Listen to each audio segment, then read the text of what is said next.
Welcome to the Daily Glasgow Cappuccino. Start each day of COP26 by drinking in a few minutes of warm, stimulating conversation about climate resilience. I'm your host, Peter Willis from The Resilience Shift. Shall we begin? My guest on this morning's cappuccino is Okalani Marina.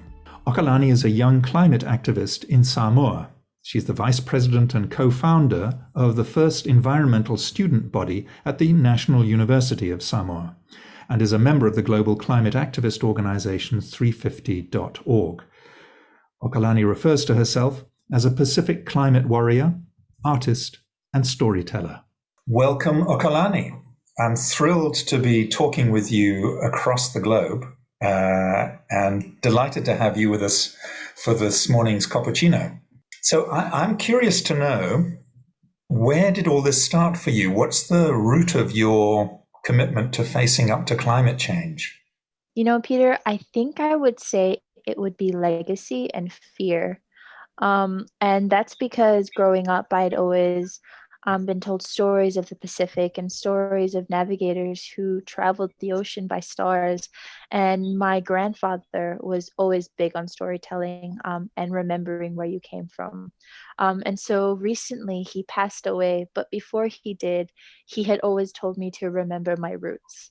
And I remember having an American actually come over, and he was talking about the effects of plastic pollution on the ocean, the risk of land loss in the future and the years to come. And I just felt a sudden fear that the culture, traditions, and stories that my people have carried for years would be lost due to climate change. And I think that really spurred my commitment to advocate and fight for climate justice. And if I may ask, what has been your family's response to your wanting to get involved in this? At first, it was a little unsure, and that's because despite climate change being such a big topic because it affects the Pacific Islands significantly, they weren't very much aware of it when I first started. And so climate activism was fairly new in the Pacific, and not because they didn't know about it, but because the term climate change wasn't used. The intensity and frequency of cyclones was more of like a day-to-day in the Pacific. You know, when you grow up experiencing flash floods and cyclones every year, you just think it's a part of life. You don't realize the significant impact that people are actually doing that created these situations. And so for me to get into climate activism, it was really interesting for them at first. And then they started getting very passionate too, because they realized a lot of their lived experiences stemmed from the effects of climate change and this climate crisis. So at first they were relatively reserved, but now they're very passionate, just like me. I think I've inspired them to really research a little bit more into climate change and climate justice. How is climate change? You said that I like what you said there about the normality of storms in your lives historically, and so the notion of climate change has to somehow penetrate your fellow Samoans' consciousness as a new, different kind of experience, except it's in the future mainly. What's been the most compelling argument you found to help your colleagues and friends and family and so on in Samoa to change their thinking about the future? I would have to say it hasn't been that difficult. And the reason I say that is because in the Pacific, it is not the future, it is present.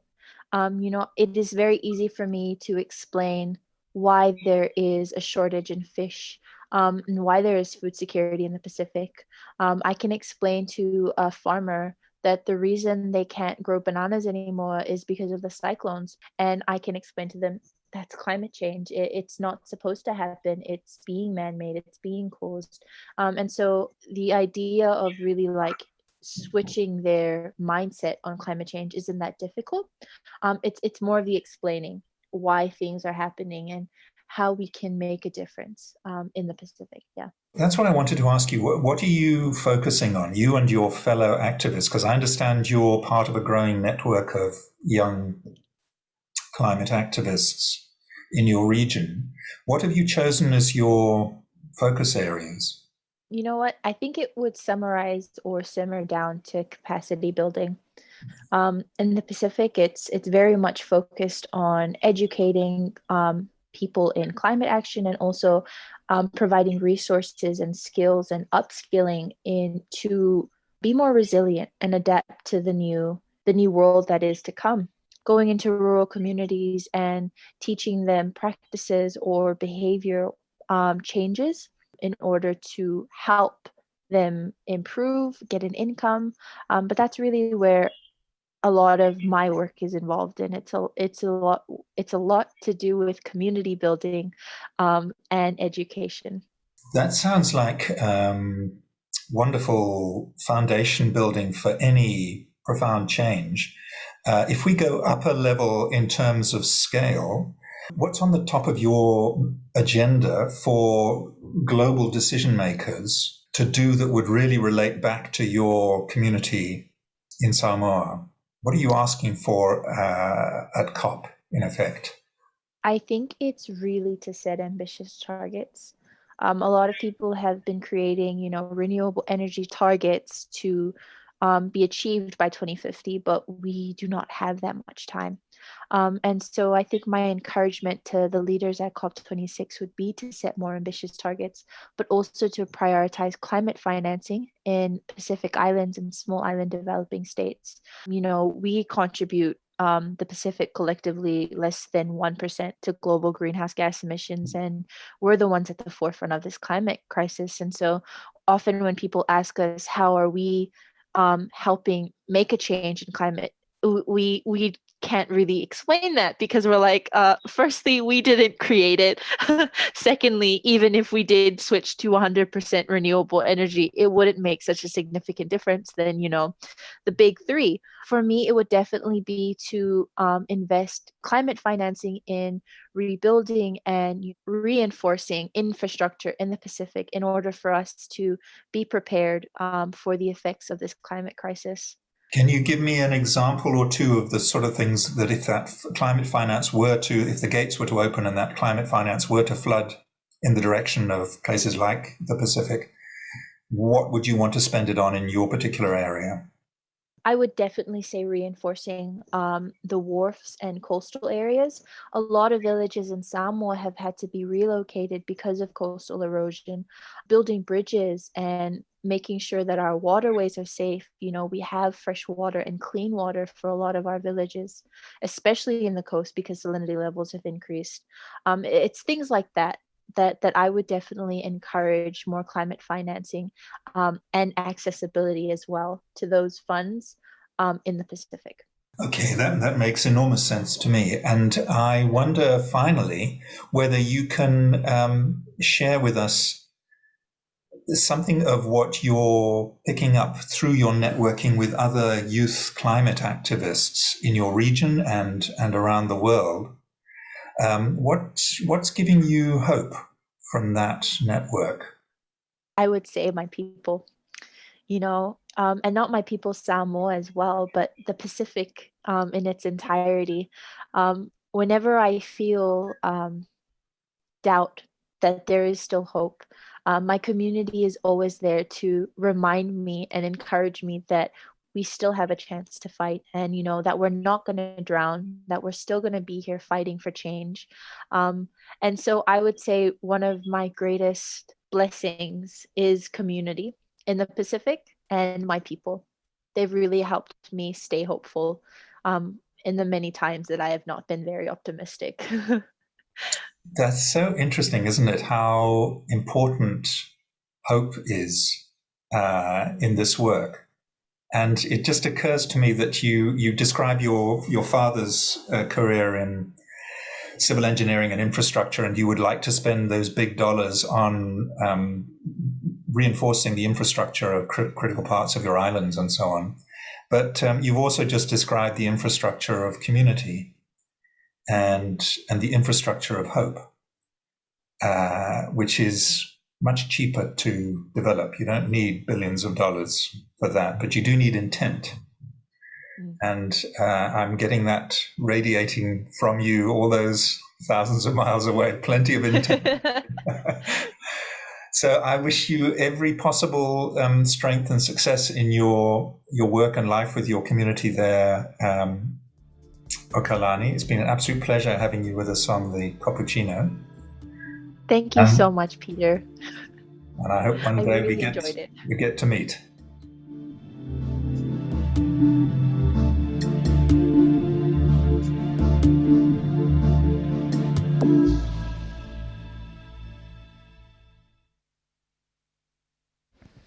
Well, welcome to the Resilience Hub. Thank you. It's a great pleasure to be here.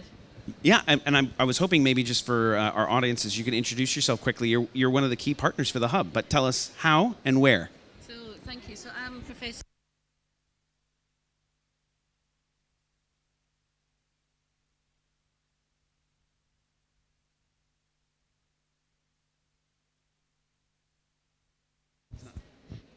cross-cutting climate justice champions.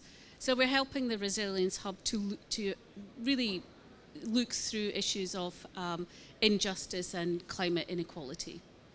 No, it's been a fantastic partnership. We were really excited when this came about and we were putting the Hub together, but also importantly because it gave people who didn't have access to the Blue Zone an ability to engage in these conversations. So thank you so much for that partnership. Yeah, you're welcome. And at Glasgow Caledonian University, we have a whole host of events running on campus.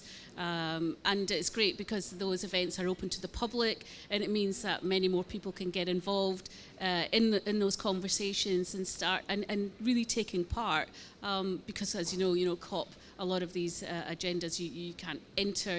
There's kind of like zones and areas that you can't get into. So it gives people a point and direction in the city that they can really go and get involved. Yeah, and on that theme, as the climate issue, as some of the problems around equity are getting larger and larger, there's more and more, rightfully so, attention being paid to the conversations here.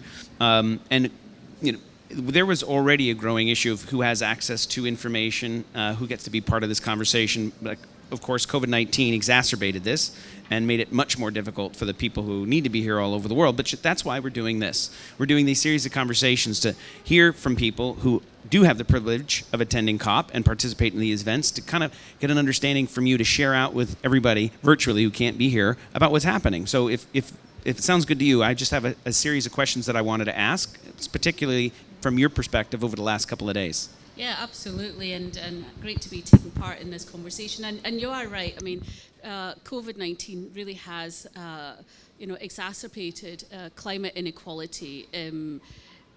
It's directed funding away from dealing with the climate crisis to the COVID crisis, and that movement of funding has really affected the poorest countries in the world, the ones that are already struggling with climate change, and they have even less resource now to do it with. So one of the first questions I wanted to ask, following up on that kind of theme, is you in your career have recently started a center, a hub of excellence on a topic that's important. And similarly, this is the first time in the history of COP that we've had a resilience hub.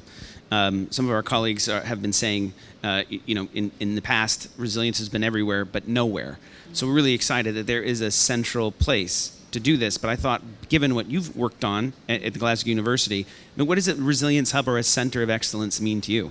I mean, there's no doubt that resilience is a really important part of the conversation.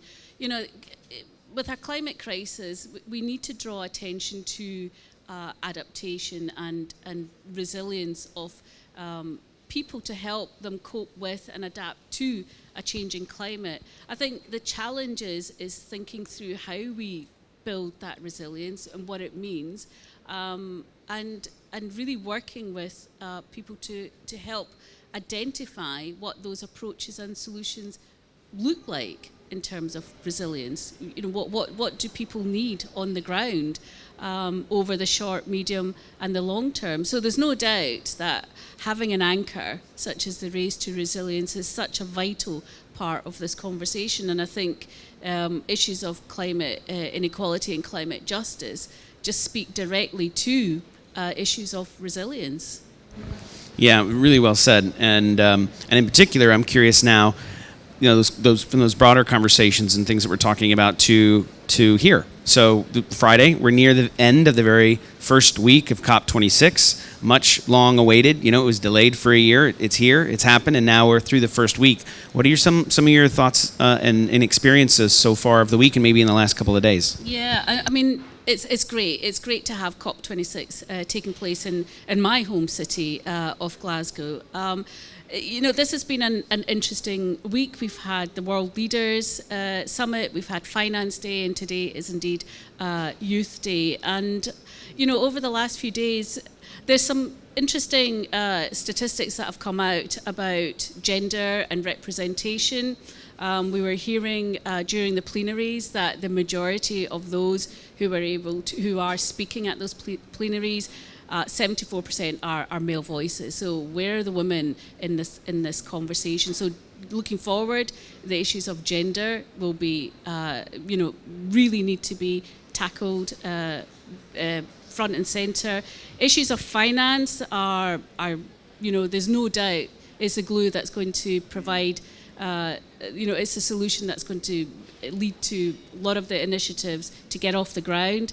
So inequality in climate finance is important. But what I'm also hearing is some good pledges. The phase out of coal by 23 countries is a great commitment.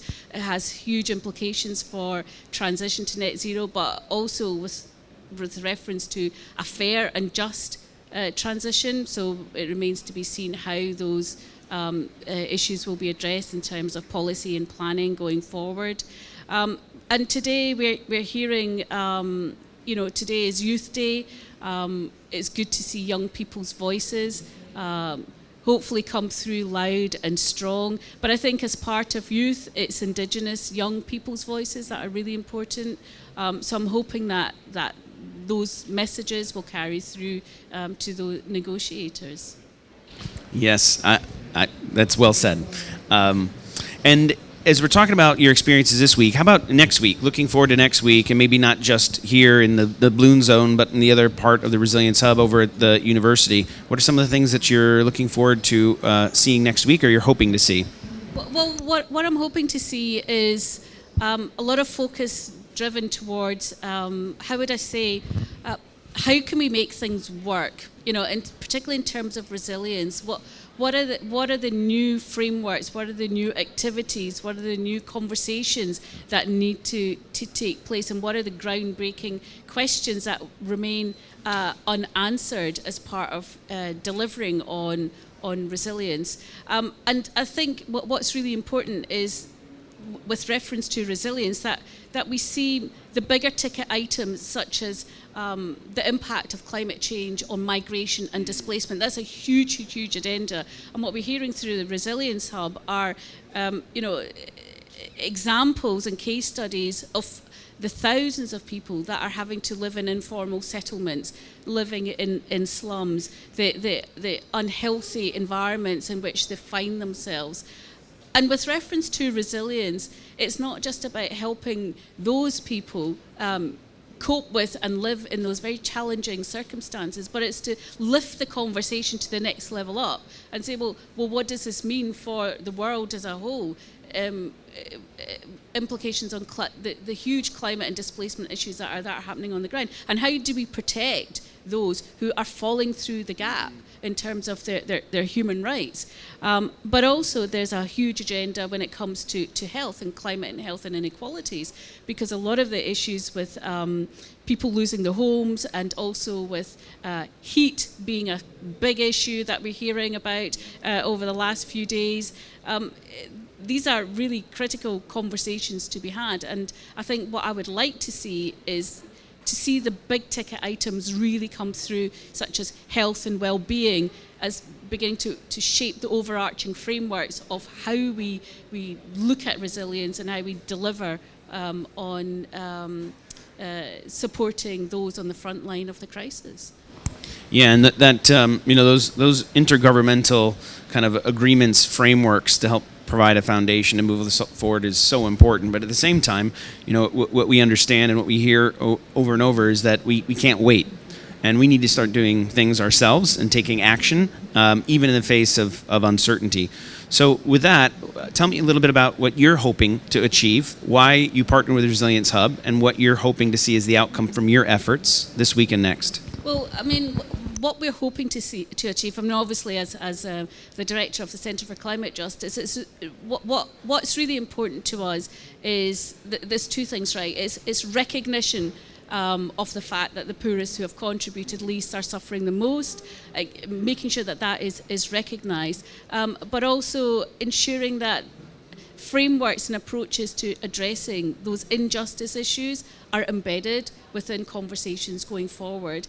But more from a third point of view is working with the Resilience Hub to help measure how we achieve those issues. You know, what I'm sensing in the conversations so far is that we've got the science, we've got the data, right, on the hard science, but what we need to get better at is measuring what do we mean by not just resilience, but how do we measure issues of injustice and inequality, so that we have the metrics right and we can tell a story, you know, post COP26. This is our work, this is what we're going to do, this is how we're going to measure the difference our work is going to make on people's lives and livelihoods going forward. So it's an exciting time. I'm really looking forward to working with the Resilience Hub and shaping these conversations going forward. Yeah, thank you so much, and for all that you've been doing, and it's wonderful to hear kind of that focus. It's incredibly important, and this issue of measurement too is critical. So, you know, as we're rushing into this transformation, and sadly it is a rush, it is a race because of how long we've waited to take the action that we need to. We're undoubtedly going to make mistakes, and we need the metrics and the ability to measure what we're doing, to effectively evolve it, change, and ensure that we're, as you've said, we're leaving no one behind, not falling in the cracks. Yeah, I mean, you got it right there. Leaving no one behind is absolutely fundamental to this conversation. The thing that worries me is that, you know, that the world is seeing an increased rates of climate poverty, particularly in sub-Saharan Africa. Now is the time to really get to the heart of that matter and speak to the inequality issues, and let's turn it. Let's see what we can do to overcome the inequalities and make sure that those on the front line of the climate crisis, particularly women and girls, are protected. Thank you.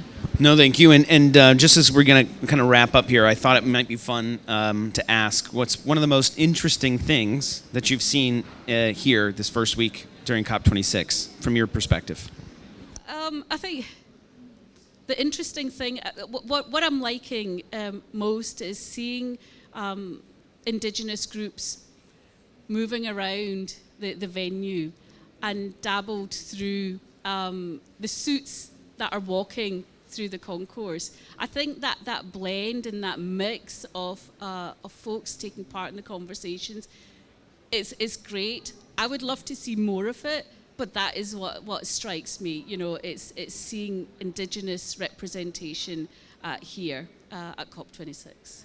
Well, thanks so much for joining us in the conversation, and thanks to everybody who's been listening online. And hopefully, this is helping give some insight and share some perspectives around the world on what's happening here in Glasgow. Thanks very much. Thank you. You're very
But that's not what this is about. Loss and damage is about acknowledging the solidarity, that this is about all of us. Let's not forget, many of these vulnerable countries are part of global supply chains. They're part of global value chains.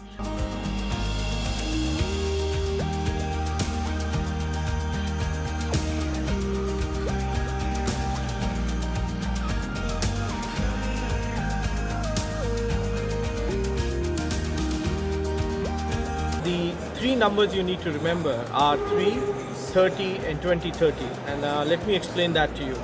3 is the goal for COP for mobilizing finance. 30 is the gap which we basically have in terms of sustainable infrastructure. So that's what we need to bridge by 2030. So that's 3, 30 and 2030.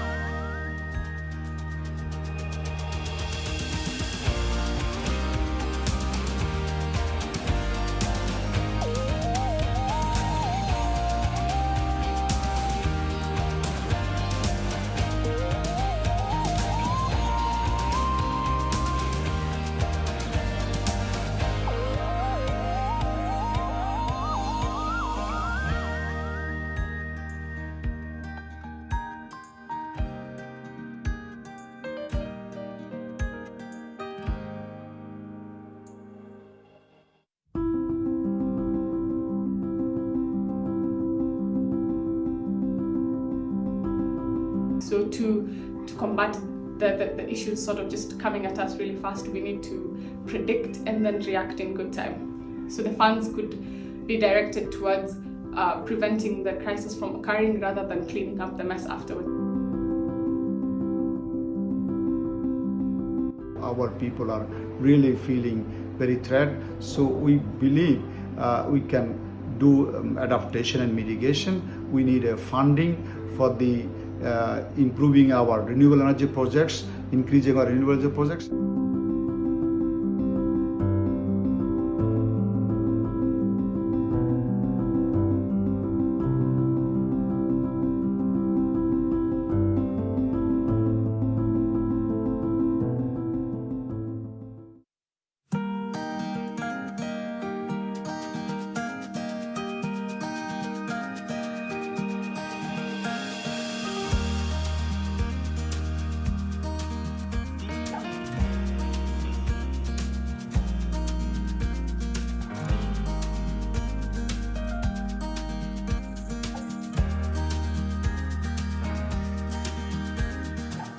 Open your eyes, open your heart. The natural world is a work of art, a miracle so finely tuned, something to love, not to consume.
to the next.